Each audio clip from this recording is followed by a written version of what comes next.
Acheter une pizza chez son voisin, un geste que l'on n'a plus à cacher à Cuba. Depuis que le gouvernement a autorisé les entreprises privées, beaucoup d'Havanais ouvrent leur propre commerce, parfois directement à leurs fenêtres. Pablo travaillait dans une entreprise d'État. Il arrondissait ses fins de mois en réparant des chaussures. Aujourd'hui, il est installé à son compte. Avant, je gagnais 14 pesos par jour. Maintenant, je gagne 50, 80, jusqu'à 100 pesos par jour. Aujourd'hui, 178 professions sont autorisées à exercer dans le privé grâce aux réformes qui transforment lentement le système économique de l'île, pourtant farouchement communiste depuis plus d'un demi-siècle. Pouvoir monter sa propre affaire présente des avantages. Le salaire est meilleur et cela a aussi encouragé beaucoup de Cubains à rompre avec l'économie souterraine. Je cotise à la caisse de sécurité sociale pour avoir droit à ma retraite. C'est un très bon système.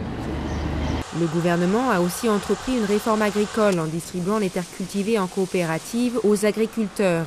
Avec ces mesures, le président Raúl Castro espère relancer l'économie plongée dans la crise depuis l'éclatement du bloc soviétique. Mais tout le monde n'y trouve pas son compte. Ce marchand vendait de l'aluminium au noir. Depuis qu'il a officialisé son affaire, il ne peut plus tirer profit du métal rationné sur l'île et donc interdit à la vente. Les inspecteurs m'embêtent beaucoup, ils m'ont donné plein d'amendes, alors je vais me débarrasser de ma licence. L'ouverture au libéralisme devrait quand même faciliter la vie des Cubains qui, à partir de 2012, vont pouvoir acheter et vendre des voitures et des logements. Mais si un air de changement souffle sur la Havane, il ne faut pas s'y méprendre. Au dernier congrès du parti, Raúl Castro a été clair, les réformes sont là pour renforcer le régime, pas pour restaurer le capitalisme à Cuba.